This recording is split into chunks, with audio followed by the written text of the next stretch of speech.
여러분 성경에서 나오는 많은 인물들 가운데 여러분 생각에 가장 위대한 사람은 누구라고 생각합니까? 자, 막 떠오르는 사람들 있죠. 아브라함이 스쳐 지나가고 모세가 지나가고 다윗이 지나가고 뭐 바울이 지나가고 다 맞습니다. 다 정말 위대한 사람이지만 가장 위대한 사람은 누구냐면 바로 세례 요한입니다. 의외죠. 세례 요한이 누구지? 이렇게 말하는 사람도 있을 텐데 성경에 예수님과 함께 그 태어날 것에 대하여 500년 전에 미리 예언을 받은 사람이 바로 세례 요한입니다. 자, 성경 구절로 제가 증명을 해드릴게요. 이사야 40장 3절 봅시다. 함께 우리 읽겠습니다. 외치는 자의 소리여 이르되 너희는 광야에서 여호와의 길을 예비하라. 우리 하나님의 대로를 평탄하게 하라. 말라기 3장 1절요. 만군의 여호와가 이르노라 보라 내가 내 사자를 보내리니 그가 내 앞에서 길을 준비할 것이요 또 너희가 구하는 바 주가 갑자기 그의 성전에 임하시리니 곧 너희가 사모하는 바 언약의 사자가 임하실 것이라. 그 다음 구절요. 보라 여호와의 크고 두려운 날이 이르기 전에 내가 선지자 엘리야를 너희에게 보내리니. 자, 여러분 여기서 엘리야는 말라기가 태어나기 이전에 훨씬 전에 태어난 사람이니까 이 엘리야는 그 엘리야가 아니에요. 이 엘리야가 세례 요한을 두고 하는 말임을 예수님께서 직접 말씀하시는데요. 마태복음 17장 봅시다. 시작. 내가 너희에게 말하노니 엘리야가 이미 왔을 때 사람들이 알지 못하고 임의로 대우하였도다. 인자도 이와 같이 그들에게 고난을 받으리라 하시니 그제서야 제자들이 예수께서 말씀하신 것이 세례 요한인 줄을 깨달으니라. 자, 그리고 마태, 마가도 그들의 복음서에 이사야의 예언에 나타난 그 사람이 바로 세례 요한이었다는 것을 똑같이 알려주고 있는데요. 자, 똑같은 구절이기 때문에 우리 마태복음만 한번 보겠습니다. 시작. 그때에 세례 요한이 이르러 유대 광야에서 전파하여 말하되 회개하라 천국이 가까이 왔느니라 하였으니 그는 선지자 이사야를 통하여 말씀하신 자라. 일렀으되 광야에 외치는 자의 소리가 있어 이르되 너희는 주의 길을 준비하라 그가 오실 길을 곧게 하라 하였느니라. 자, 여러분 이처럼 세례 요한은 마치 이 메시아처럼 선지자들의 예언을 받고 태어난 사람이에요. 그리고 무엇보다도 예수님께서 세례 요한을 향해서 하신 말씀을 통해 세례 요한이 어떤 사람인지 우리가 정확하게 알 수 있습니다. 누가복음 7장 28절 시작. 여자가 낳은 자 중에 요한보다 큰 자가 없도다. 게임 오버. 여자에게 낳은 중에 요한보다 큰 자가 없대요. 그게 가장 위대한 사람이죠. 세례 요한이 그렇게 위대한 사람인가? 이제 한번 봅시다, 내용을. 자, 사실 요한은 그 당시만 해도, 자, 여러분 여기서 나오는 요한은 요한복음의 그 요한이 아니에요. 세례 요한인데, 요한복음이기 때문에 제가 요한이라 그러면 그게 다 세례 요한이에요. 자, 요한은 여러분 그 당시만 해도 이 예수님보다 더 유명한 사람이었어요. 제자들도 엄청 많았고요. 사람들이 예수님은 그때는 잘 몰랐지만 세례 요한은 누군지 알았어요. 그 정도였어요. 자, 마가복음 한번 볼게요. 마가복음 1장. 세례 요한이 광야에 이르러 죄 사함을 받게 하는 회개의 세례를 전파하니 보세요. 온 유대 지방과 예루살렘 사람이 다 나아가 자기 죄를 자복하고 요단강에서 그에게 세례를 받더라. 유명하지 않으면 어떻게 사람들이 이렇게 나와요? 사람들은 세례 요한이 구약 성경에 예언된 메시아인 줄 알았어요. 그래서 막 모인 거예요. 이렇게 착각할 정도로 세례 요한이 대단했어요. 여러분 이 정도 되면 세례 요한이 정말 사람들이 막 저 사람이 메시아인가? 메시아처럼 막 말하니까 자기가 그냥 나쁜 마음 먹고 내가 메시아요 해도 사람들이 다 믿을 정도였다니까요. 아니 굳이 자기가 메시아라고 말하지 않더라도 사람들에게 막 칭송을 받고요. 화려하게 살 수 있는 그 여건과 백그라운드를 가진 사람이었어요. 자, 이제 그의 백그라운드를 한번 볼게요.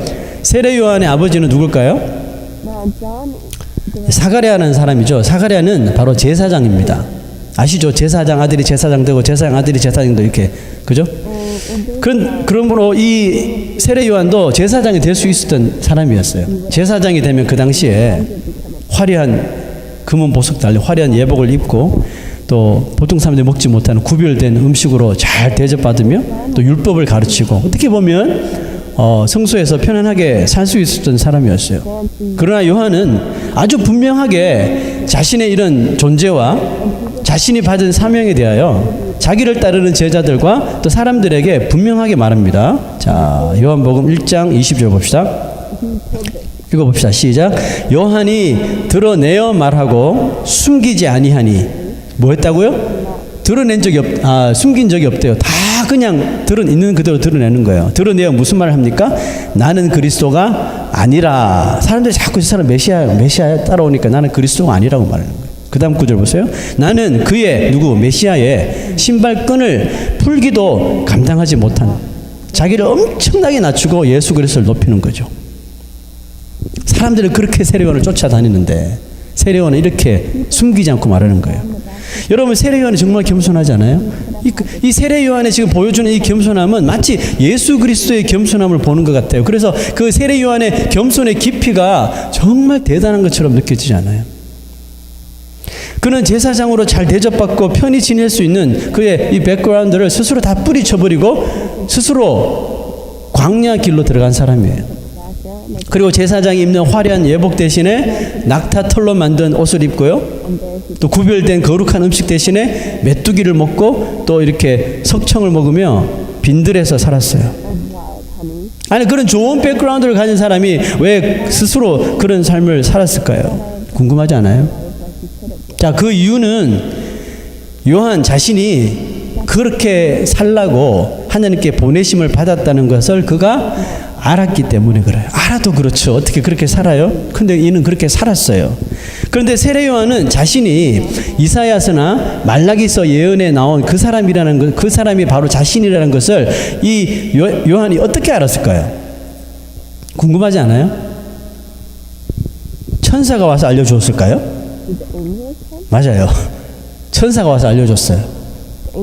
근데 천사가 세례 요한에게 알려준 것이 아니라 세례 요한의 아버지에게 와서 알려주었어요. 자, 성경 봅시다. 누가복음 1장 5절에서 6절. 자, 성경에서 눈을 떼시면 안 돼요, 오늘요. 시작. 유대왕 헤롯 때에 아비야 반열에 제사장 한 사람이 있었으니 이름은 사가랴요. 그의 아내는 아론의 자손이니 이름은 엘리사벳이라. 요한의 엄마 아빠입니다. 이 두 사람이 하나님 앞에 의인이니 주의 모든 계명과 규례대로 흠이 없이 행하더라. 자, 자녀가 없었어요. 나이가 먹었는데도 가정에 자녀가 없었어요. 자녀가 없었던 그들에게 어느 날 가브리엘 천사가 나타나서 예언의 말씀을 하는 거예요. 자, 13절 한번 보세요. 천사가 그에게 이르되 사가랴여 무서워하지 말라. 너의 간구함이 들린지라. 네 아내 엘리사벳이 내게 아들을 낳아주리니 그 이름을 요한이라 하라. 이름까지 정해준 거예요. 자, 요한이 장차 어떤 인물이 될 수 있을지 그것까지 말해주는데요. 그 다음 구절 보세요. 너도 기뻐하고 즐거워할 것이요 많은 사람도 그의 태어남을 기뻐하려니 이는 그가 주 앞에 큰 자가 되고 포도주나 독한 술을 마시지 아니하며 모태로부터 성령의 충만함을 받아 이스라엘 자손을 주 곧 그들의 하나님께로 많이 돌아오게 하겠습니다. 성경만 읽는데도 가슴이 막 뛰지 않습니까? 모태로부터 성령 충만함을 입고. 자, 그 다음 구절 보세요. 그가 또 엘리야의 심령과 엘리야의 능력으로 주 앞에 먼저 와서 아버지의 마음을 자식에게 그스르는 자를 의인의 슬기에 돌아오게 하고 주를 위하여 세운 백성을 준비하리라. 자, 여러분, 장차 태어날 자기 자식이, 자기 아들이 이 정도 레벨의 사람이 될 거라는 소식을 딱 듣습니다. 천사에게. 그럼 여러분 부모된 사람들 있잖아요. 여러분들이 부모라면 마음이 어떨까요? 가만히 있겠어요? 난리 나겠죠. 그것도 천사에게 들었으니 확실한 거잖아요. 아마 막 우리 같으면 막 친척에게 알리고 막 해외 국제전화 막 하고 막 사람들에게 막 말하겠죠. 우리 집안에 엘리야 같은 선지자가 태어난대요. 사무엘 같은 선지자가 태어난대요. 저희 자녀를 위해서 기도해 주세요. 막 이렇게 막 부탁하고 그랬겠죠. 무엇보다도 이 부모들이 정말 엄청난 기대를 하면서 만약에 자녀가 태어나면 이 자녀를, 요한을 정말 최고의 엘리트 코스를 다 밟게 해서, 왜? 엘리야의 심령과 능력을 가지고 태어난다 그랬으니까 조기 교육 시킬 거 아니에요. 뭐 최고의 학교요, 유대인 최고의 학교 막 보내가지고 막 이런 계획 탁 세웠겠죠. 우리 같으면. 그렇게 금쪽 같은 아들이 드디어 태어났어요. 자, 그 아들을 보고 아버지 사가랴, 제사장 사가랴가 기도를 했는데요. 그 기도를 한번 잘 들어보세요. 이 아이여, 네가 지극히 높으신 이의 선지자라 일컬음을 받고 주 앞에 앞서가서 그 길을 준비하여 주의 백성에게 그 죄 사함으로 말미암는 구원을 알게 하리니 이는 우리 하나님의 긍휼로 인함이라. 자, 여러분, 지금 사가랴의 기도 내용인데요. 기도 내용을 잘 보시면 어디서 많이 본 듯한 말이 아니에요? 자, 아까 제가 이사야 선지자의 글을 통해 봤을 적에 주 앞에 앞서가서 그 길을 준비하여 이런 말이 나왔었죠. 네, 맞아요. 아버지 사가랴와 이 어머니 엘리사벳은 자신에게 주신 이 아들이 이사야와 말라기 선지자의 예언을 이룰 사람임을 깨닫게 됩니다.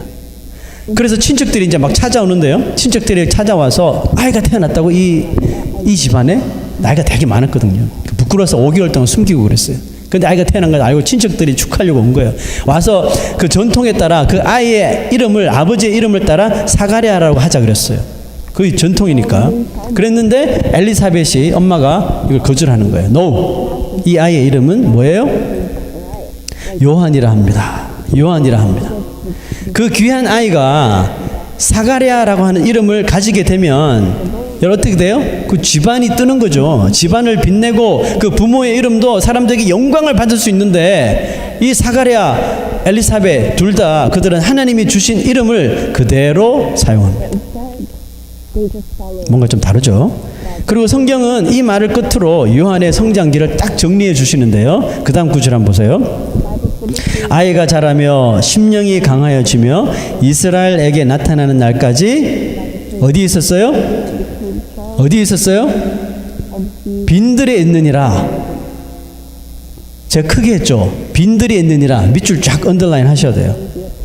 여러분, 엄청난 천사의 예언을 듣고 태어난 아들을 어디에 있도록 해요? 빈들에 있도록 하다니요. 여러분, 이게 이해가 돼요? 아무리 하나님 말씀이 있어서 그렇지 이 귀한 아이를 어떻게 빈들에 내보내요? 근데 빈들에 있을 때요, 우리는 전혀 우리의 생각으로 우리의 자아로 이해가 안 되지만 사가랴, 엘리사벳 그리고 요한까지 이들은 하나님의 말씀을 이해하고 하나님의 말씀을 받은 대로 그대로 다 따르는 거예요. 여러분, 이 의미는 그들이 하나님의 말씀인 이사야의 예언의 말씀을 너무나도 잘 알고 있었기 때문에 천사의 예언을 딱 듣자마자 자기 아들이 바로 이사야에서 예언한 이 자식이 되는구나, 어떻게 살아야 할 것을 다 알아차렸다는 뜻이에요. 그리고 예언대로 그대로 순종을 합니다. 자, 요한이 자기 스스로 한 말을 이제 한번 보세요. 요한복음 1장 23절. 자, 요한이 스스로 자기에게 한 거예요. 이르되 나는 선지자 이사야의 말과 같이 주의 길을 곧게 하라고 광야에서 외치는 자의 소리로다 하니라. 자, 여러분, 저는 요한의 가족이 얼마나 의로운 자들인지 다시 한번 느끼게 되고 감동을 받게 되었어요. 하나님께로부터 택하심을 받고 보내심을 받는 사람은 바로 이런 사람들이구나, 바로 이런 가족들이구나 하는 것을 깨닫게 되었어요. 하나님께서 우리를 보내셨다면 목적이 있을 거 아니에요? 그죠? 사명이 있을 거 아니에요? 하나님이 보내셨다면 그 사명 그대로 하는 거예요. 그것이 광야든지 빈들이든지 쓸이든지 상관없이 그대로 하는 거예요. 이게 하나님의 보내심을 받은 자들의 의로운 모습이에요. 근데 지금 사가랴, 엘리사벳, 요한이 그런 모습을 보여주고 있는 거예요. 저는 큰 감동을 받았습니다. 우리 가정도 이런 가정이 되어야 되겠구나. 여러분, 잘 들어보세요. 광야에는 사람이 있어요, 없어요? 지나가는 여행객들은 있을 수 있겠죠. 하지만 대개 없습니다. 그러므로 광야에는 외치는 자의 사람이 있을까요, 없을까요? 당연히 없죠. 누가 거기 들어가서 소리를 외쳐요. 그런데 요한은 하나님의 말씀에, 예언의 말씀에 의지하여 스스로 광야로 터벅터벅 들어간 사람이에요. 가서 살은 사람이에요. 그리고 거기서 뭐 했어요? 자기는 외치는 자의 소리니까 외치기 시작한 거예요. 뭘 외쳤어요? 회개하라, 천국에 가까이 왔느니라. 여러분, 아무도 없는 광야에서 어떤 사람이 낙타털 옷을 입고 소리를 막 지르거든요. 지나가는 사람이 어떻게 봤을까요? 정신 나간 사람? 귀신 들린 사람? 처음에 있겠죠.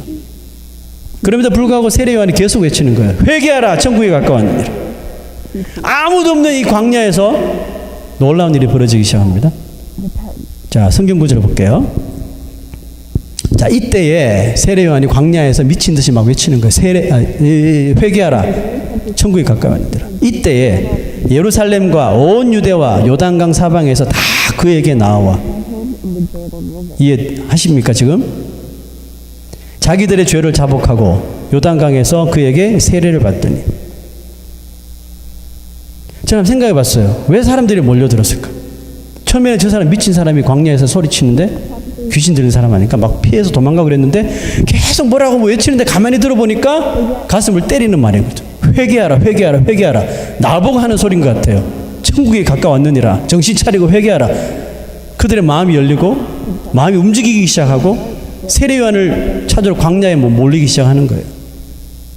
자, 여러분, 이런 현상을 뭐라고 이야기하죠? 우리가 하나님이 하신 일이라고 말하는 거예요. 세례 요한이 한 게 아니라 하나님이 하셨다는 뜻이에요. 사람들은 광야와 같은 곳으로 가는 것을 원치 않습니다. 누가 그걸 원해요? 자신도 원하지 않고 자녀들도 가기를 원치 않습니다. 그래서 할 수만 있다면 큰 곳으로 가기를 원하죠. 큰 무대로 가기를 원해요. 사람들이 득실되는 곳으로 가기를 원해요. 교회를 정할 때도 그런 것 같아요. 목회자도 마찬가지예요. 성도들뿐만 아니에요. 목회자들도 작은 교회보다는 큰 교회 가서 목회하기를 원해요. 저도 한때는 그런 마음이 있었어요. 시골이나 이런 외딴 곳보다는 좀 사람들이 많은 곳에 가야지 복음을 더 잘 전하지. 이런 생각을 가지고 사람들이 많은 가득한 곳으로 가서 목회하기를 원해요. 한국의 그 세미나리 신학생들 그 조사를 해보니까 어떤 교회 가서 목회 경험을 하기를 원합니까? 80% 이상이 대형 교회를 찍었어요.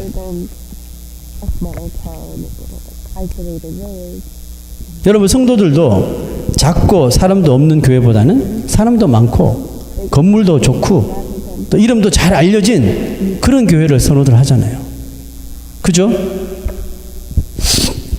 뭐 판단은 자유니까 여러분 뭐 그렇게 하겠다는 사람하고 거기에다 대고 뭐라 말할 필요는 전혀 없는 거예요. 왜 그렇게 갑니까? 뭐 판단은 자유니까요. 그렇게 말할 필요 없어요. 그러나 저는 자기 눈으로 보고 결정하는 것보다는 외치는 자의 소리를 듣고 보내심을 받아서 가고 오는 것이 중요하다고 저는 생각하거든요.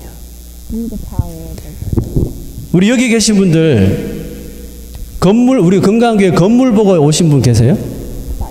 우리 건물도 아니에요, 여기. 건물 보고, 야, 건강교회 빌딩이 너무 좋아. 그 교회 갈 거야. 이런 사람 있어요? 아니면, 건강교회 사람들이 너무 좋대.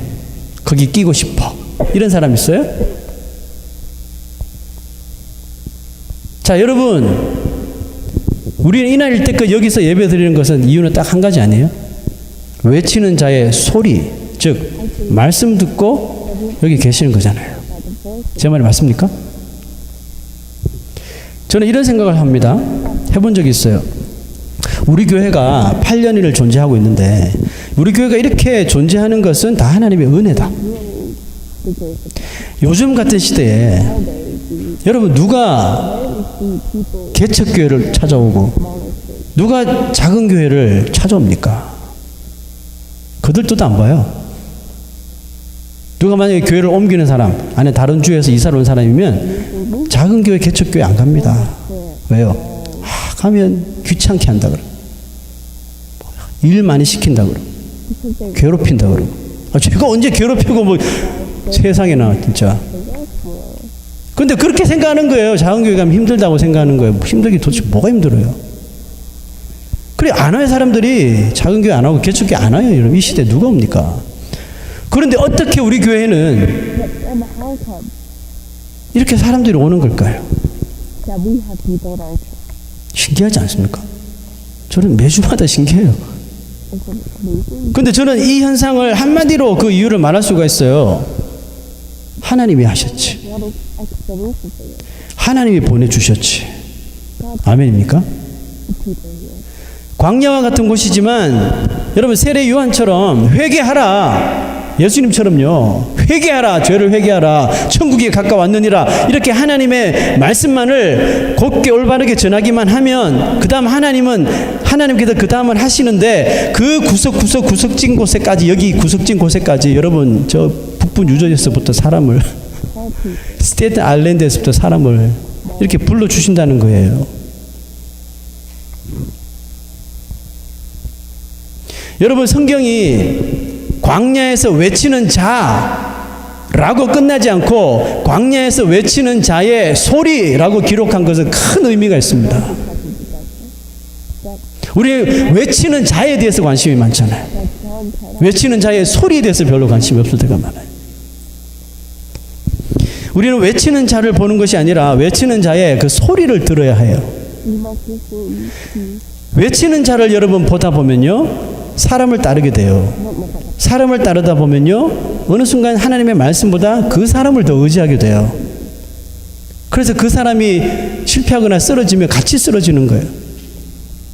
그러나 외치는 자의 소리만 들으면요, 하나님의 말씀만을 들으면 사람을 따라가지 않고 말씀보다 사람을 의지하는 일이 사라질 수 있어요. 그런 사람 없겠지만 혹시 이 중에 저보고 혹시 나오는 사람이 있다면 마음을 고쳐 먹으세요. 저를 보고 나오면 큰일 나요. 제가 딜리버리 하는 하나님의 메시지, 이 말씀을 듣고 오셔야 되는 거예요. 여러분, 목회자도 마찬가지예요. 외치기만 하면 되는데 목회자도 사람을 자꾸 보잖아요. 사람을 쳐다보기 시작하면 그 메시지가 약해져요. 좀 막 센 메시지를 했더니 사람들이 막 듣기 싫어하고 막 안 오려고 그러고, 오케이. 저 스윗한 메시지, 뭐 편안한 메시지, 아무 부담 없는 메시지, 사랑하세요, 뭐 도와주세요. 사람을 따라가다 보면 메시지도 변질되는 거예요. 사람을 말씀보다 더 쳐다보게 되는 거예요. 여러 엘리야 선지자가 많은 사람들이 모인 앞에, 특별히 850명의 아이돌 월시퍼들 앞에서 뭘 했습니까? 다른 말 안 했어요. 여호와여, 불을 내려 응답하소서 외쳤어요. 그렇게 외쳤더니 하늘에서 불이 나와서 그 제단을 불태우고 850명의 그 바알 아세라 우상 숭배자들이 다 그들을 이길 수가 있었어요.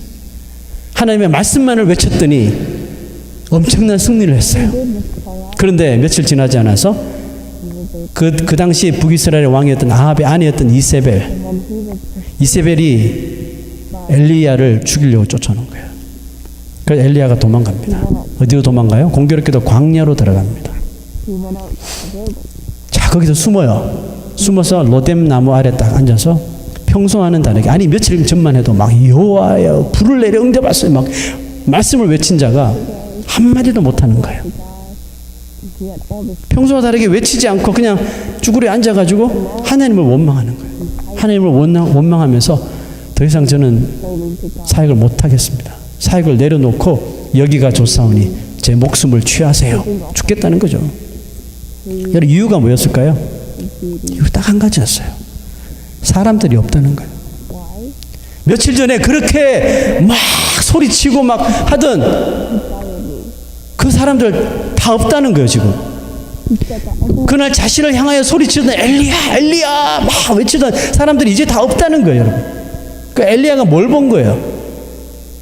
말씀도 외쳤지만 사람을 본 거죠. 지금 다 떠나고 자기 혼자만 남았다는 거예요. 그러니까 이제 저는 사역 못하니까 죽여주시옵소서라고 말하는 거예요. 그때 하나님이 어떤 모습으로 엘리야에게 나타나셨을까요? 자, 성경 볼게요. 자, 이전에 강한 바람을 보내셨는데 그 바람 사이에도 하나님께서 안 계셨어요. 또 지진 후에 불이 있으나 불 가운데에도 여호와께서 계시지 아니하더니 어디서 계셨어요? 불 후에 세미한 소리가 있는지라. 지금 이세벨에게 쫓겨서 광야로 도망 나온 엘리야에게 또 막 불같은 기적을 보여주신 것이 아니라 세미한 소리로 엘리야에게 나타나신 거예요. 하나님은 지금 사람을 그리워하는 엘리야에게 소리로 나타나셨어요. 무슨 뜻이에요? 이게 네 사명 아니야? 외치는 것. 이거 너 사명 아니야? 엘리야에게 다시 광야에 외치는 자의 소리가 되라고 하십니다. 여러분 지금 엘리야에게 지금 필요한 것이 다시 외쳐야 하는 거예요. 선지자니까 외쳐야 되잖아요. 네가 비록 광야지만 다시 나 믿고 외치면 듣는 사람이 있을 거라는 겁니다. 그 하나님께서 이렇게 말씀하셔요. 아직 바알에게 무릎 꿇지 않은 7,000명을 내가 남겨뒀다. 들을 사람이 있다는 거죠. 여러분 사도 요한은 자기랑 이름이 똑같은 세례 요한의 삶을 기록하잖아요. 이렇게 삶을 참 이름이 같은데 이 사람 정말 대단하다. 삶을 이렇게 다 기록하면서 아주 중요한 한 가지를 깨달아요. 자, 그리고 이렇게 세례 요한에 대하여서 사도 요한이 말합니다. 자, 성경을 볼까요? 자, 읽어봅시다. 시작. 하나님께로부터 보내심을 받은 사람이 있으니 그의 이름은 요한이라. 그가 증언하러 왔으니 곧 빛에 대하여 증언하고 모든 사람이 자기로 말미암아 믿게 하려 함이라. 그는 이 빛이 아니고 이 빛에 대하여 증언하러 온 자라. 반복적으로 나오는 단어가 있죠? 뭐예요? To testify, the light. 빛을 증언하러. 사도 요한은 정확하게 세례 요한이 하나님께 보내신 목적을 발견하고 있습니다.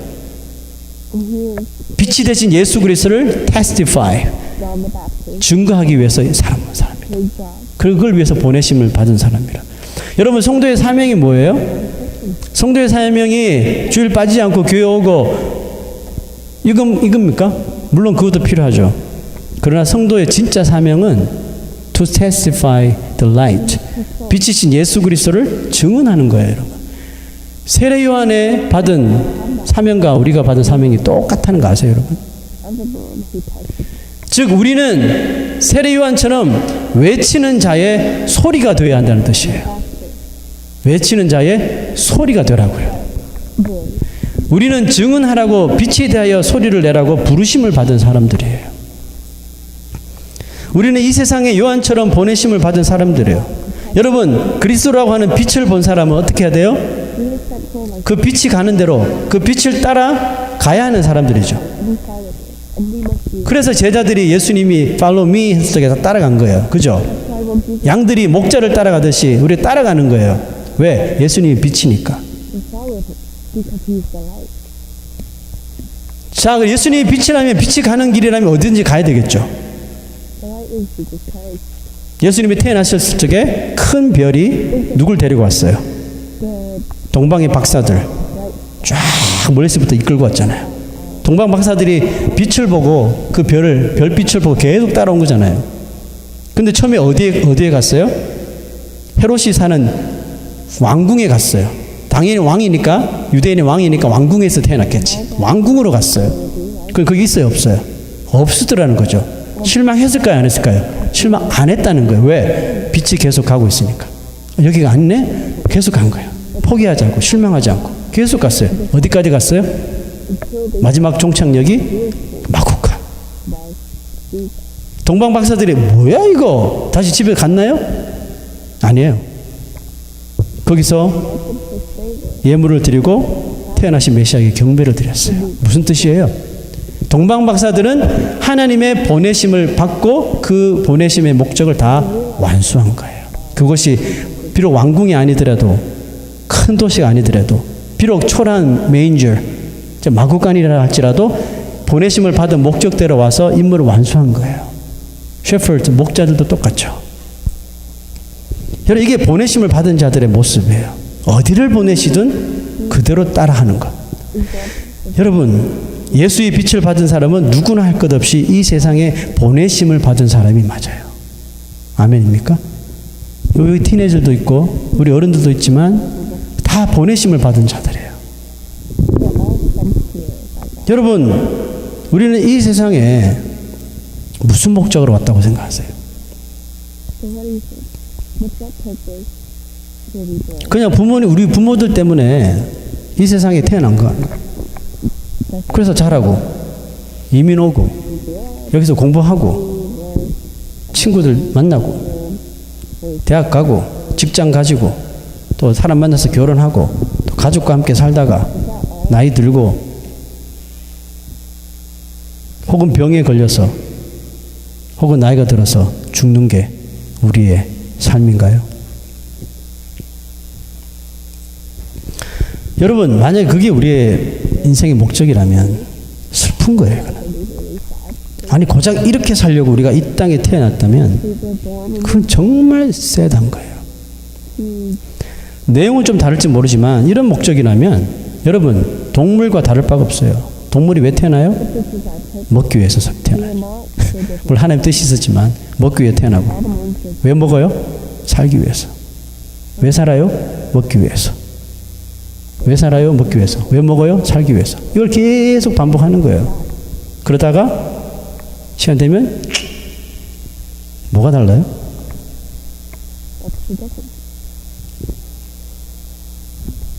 여러분, 근데 우리 인간은 그렇지 않습니다.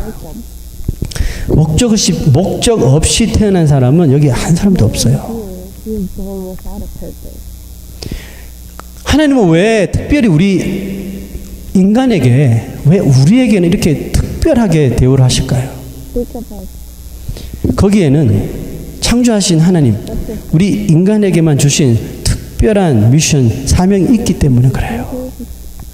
그런데 너무나도 많은 사람들이 그 하나님이 보내신 목적을 깨닫지 못한 채 살아가요. 어떤 사람은 깨닫지 못한 채 살아가다가 그냥 세상을 떠나요.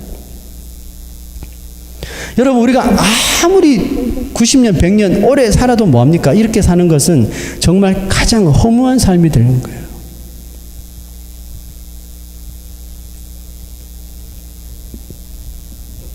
여러분, 세례 요한은 이런 보내심을 받고 엄청난, 어떻게 보면 특권을 누린 사람, 엄청난 이 예언을 받고 태어났는데 몇 년 사역한지 아세요? 세례 요한은 고작 1년. 회개하라, 천국에 가까이 왔느니라. 광야에서 말씀 전하고 요단강에서 세례 베풀고 1년을 그렇게 하고 붙잡혀서 목이 잘려서 순교를 당합니다.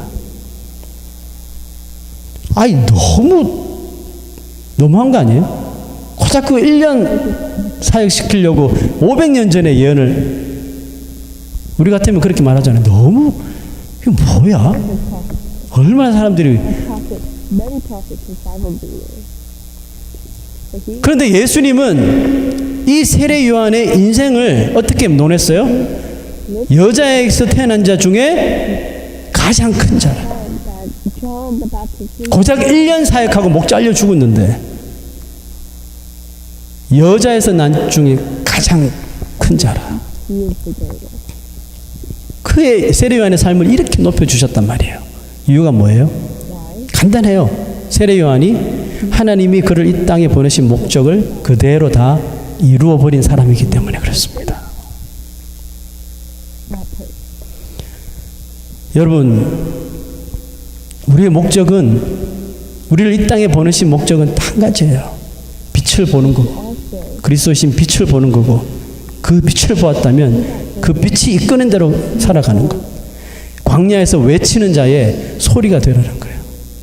빛을 증언해야죠, 우리가. 그게 우리 사명이에요, 여러분. 아무 소리나 막 내는 그런 자가 아니라, 이 세상에 얼마나 소리가 많습니다. 잡소리들이 많잖아요. 쓸데없는 소리 듣기 싫고 음란하고 막 지저분한 소리들, 사기치고 욕하고 저주하고 컬싱하는, 얼마나 세상에 쓸데없는 소리들이 많습니까? 이런 소리 다 집어치우고요. To testify the light, 예수 그리스도를 증언하는 이런 소리를 내는 그것이 우리의 사명이라는 거예요. 여러분, 이 세상에서 가장 가치 있는 소리를 낼 수 있는 여러분과 제가 되기를 축원합니다. 이게 뭐예요? 다시 한 번 더 반복할게요. 성경 말씀 봅시다. 그가 증언하러 왔으니, 세례 요한이에요. 곧 빛에 대하여 증언하고, 그 다음 구절 중요합니다. 모든 사람이 자기로 말미암아 어떻게 해요? 믿게 하려 함이라. 누구를 믿어요? 예수 그리스도. 세례 요한 자신을 믿게 하는 것이 아니라 예수 그리스도를 믿게 하는 것. 이게 세례 요한의 사명이었고 삶의 목적이었고 여러분과 저의 목적이에요. 사람들이 자기의 소리로 말미암아, 내가 내는 소리로 말미암아 예수 그리스도를 믿게 되는 것. 그런 소리를 낼 수 있는 저 여러분 되시기를 축원합니다. 기도하겠습니다. 하나님.